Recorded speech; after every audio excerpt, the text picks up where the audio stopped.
तो अब हम क्वेश्चन नंबर 9 और 10 जो है इसी वीडियो के अंदर करने वाले हैं। तो एक बार आपका ध्यान इधर होना चाहिए। क्वेश्चन नंबर 9 जो कह रहा है वो क्या कहना चाह रहा है, तो देखिए यहाँ पर ये कह रहा है कि राहुल और हारुल की वर्तमान आयु में अनुपात 5:7 है। तो 4 वर्ष बाद उनकी आयु का योग 56 वर्ष हो जाएगा। तो उनकी वर्तमान आयु क्या है। मैंने आपको पहले ही बताया कि कभी भी क्वेश्चन अनुपात से रिलेटेड आता है तो आपको बिना कुछ किए जो है इनके पीछे एक्स लगाकर इनकी आयु बता देनी है। तो ये देखिए इनका क्रमशः की बात कर रहा है ये कि पहला जो अनुपात है वो राहुल के लिए है, दूसरा अनुपात हारुल के लिए है। तो यहाँ पर अपन मान लेंगे कि माना कि राहुल की आयु जो है पहला अनुपात राहुल के लिए आएगा क्योंकि राहुल का नाम पहला आया है। तो 5x तथा हारुल की आयु जो है दूसरा अनुपात है 7। तो 7 के पीछे आपको x लगा देना है। अब देखिए अगली शर्त क्या कह रहा है क्वेश्चन कि 4 वर्ष बाद उनकी आयु का योग। तो 4 वर्ष का मतलब है कि इसमें भी 4 वर्ष जुड़ेंगे, इसमें भी 4 वर्ष जुड़ेंगे तथा 4 वर्ष बाद आयु का योग। तो आयु का योग 56 होगा, 56 वर्ष हो जाएगा। तो यहाँ पर लिखेंगे प्रश्नानुसार। तो प्रश्नानुसार 4 वर्ष मतलब राहुल की आयु में भी 4 जोड़ना है अपने को और हारुल की आयु में भी 4 वर्ष जोड़ देना है और एक समीकरण योग के रूप में पेश करना है। ठीक है। तो 5x + 4 + 7x + 4 बराबर 56। इससे क्या पता चलता है कि 4 वर्ष बाद राहुल की आयु और 4 वर्ष बाद हारुल की आयु, इन दोनों का योग, क्योंकि इन दोनों के बीच में प्लस का निशान आ चुका है, 56 वर्ष हो जाएगा। तो ये हमारी इस क्वेश्चन की समीकरण आ चुकी है। तो इस समीकरण को नॉर्मल तरीके से सॉल्व कर सकते हैं।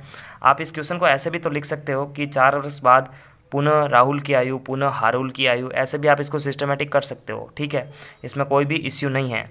तो यहाँ पर देखना x वाले पदों को साथ में जोड़ते हैं। 5x + 7x 12x हो जाएगा और 4 + 4 हो जाएंगे 8 बराबर में है 56। तो ABCD वाला पद इधर ही रहता है, उधर जाते हैं अंक। तो 56 माइनस ये उधर चला जाएगा पक्षांतर होके। तो 12x बराबर 56 में से 8 जाएगा 48 आएगा। तो देखना आप x बराबर x से जो चीज़ इंटू में होती है उधर जाके भाग में हो जाती है। तो 12 48/12।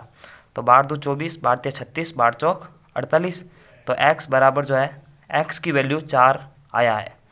लेकिन x की वैल्यू अगर 4 आ चुकी है तो हम जो है ये उनकी आयु जो है वर्तमान आयु वो निकाल सकते हैं। और वो किससे निकाल सकते हैं, वो इससे निकाल सकते हैं क्योंकि वर्तमान आयु पूछ रहा है। तो 4 वर्ष, वो ऐसा नहीं कि आप 5x + 4 के अंदर x का मान रख दे, ये गलत है।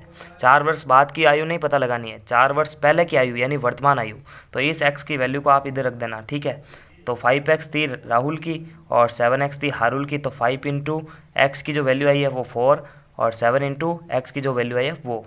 तो 5 चौक 20 और 7 चौक 28। तो ये 20 वर्ष और 28 वर्ष जो है वो उनकी वर्तमान आयु थी। ठीक है। अब जो है क्वेश्चन नंबर 10, वो भी कुछ इस तरह से ये अनुपात से रिलेटेड क्वेश्चन आता है। तो उनके पीछे x लगाकर संख्याओं को दर्शाने की पूरी कोशिश करते हैं अपन। तो देखिए किसी कक्षा में बालक और बालिकाओं की संख्याओं का अनुपात 7:5 है। यदि बालकों की संख्या बालिकाओं की संख्या से 8 अधिक है तो कक्षा में कुल कितने विद्यार्थी है।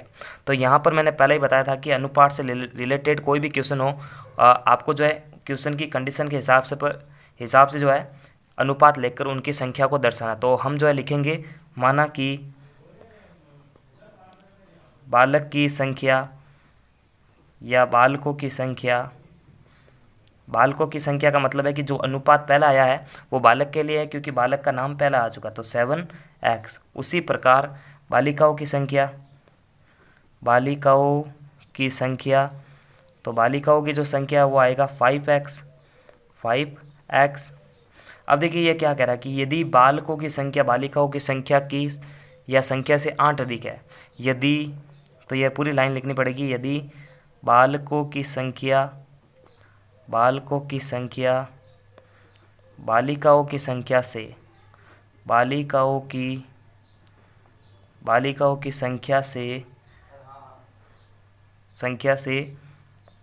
8 अधिक है तो प्रश्नानुसार किस तरह से समीकरण बनेगी वो इसमें इम्पोर्टेंट है। यहाँ पर कन्फ्यूजन होने की कोई आवश्यकता नहीं है। ये क्वेश्चन बहुत सिंपल है, देखो ध्यान से पढ़ो वापस। बालकों की संख्या, ये बालकों की संख्या ठीक है, ये बालिकाओं की संख्या से, बालिकाओं की संख्या कितनी है 5x, इस बालिकाओं की संख्या से 8 अधिक है। इस तरह से इक्वेशन तैयार हो जाती है। अब ये तो नॉर्मल सी इक्वेशन है, अब इसको पक्षांतर करके सॉल्व कर देते हैं। तो 7x में से ये 5x घटेगा क्योंकि पक्षांतर नियम लग रहा है। 7x में से 5x जाएगा, 2x बचेगा, बराबर में इसके 8 होगा। तो x का भाग अब जो है 8 के अंदर चला जाएगा।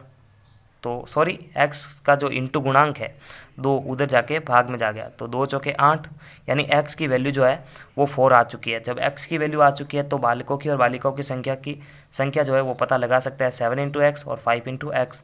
तो 7x 7 इंटू 4 और 5 इंटू 4, तो 7 चौक 28, 5 चौक 20। तो ये तो बालिकाओं की संख्या, ये बालकों की संख्या। और कक्षा में कुल विद्यार्थी पता लगाना, तो कक्षा के अंदर तो बालक और बालिकाएं दोनों बैठती है। इसका मतलब एक कक्षा में 28 बालिकाएं हैं, सॉरी 28 बालक हैं और 20 बालिकाएं हैं। तो इन दोनों का योग जो होगा वो कक्षा के कुल विद्यार्थियों का होगा। तो 8 और 4 यानी 48 स्टूडेंट जो है एक क्लास के अंदर है। ठीक है, तो बहुत ही सिंपल है ये, एक दो बार इसको रिपीट करो तब जाके ये क्वेश्चन आपके दिमाग के अंदर सटीक रूप से बैठ जाएगा। तो नमस्कार, थैंक्स फॉर वॉचिंग, और पूरे चैप्टर की प्लेलिस्ट की लिंक आपको वीडियो के डिस्क्रिप्शन बॉक्स में मिल जाएगी। तब तक के लिए लाइक, सब्सक्राइब और शेयर करें।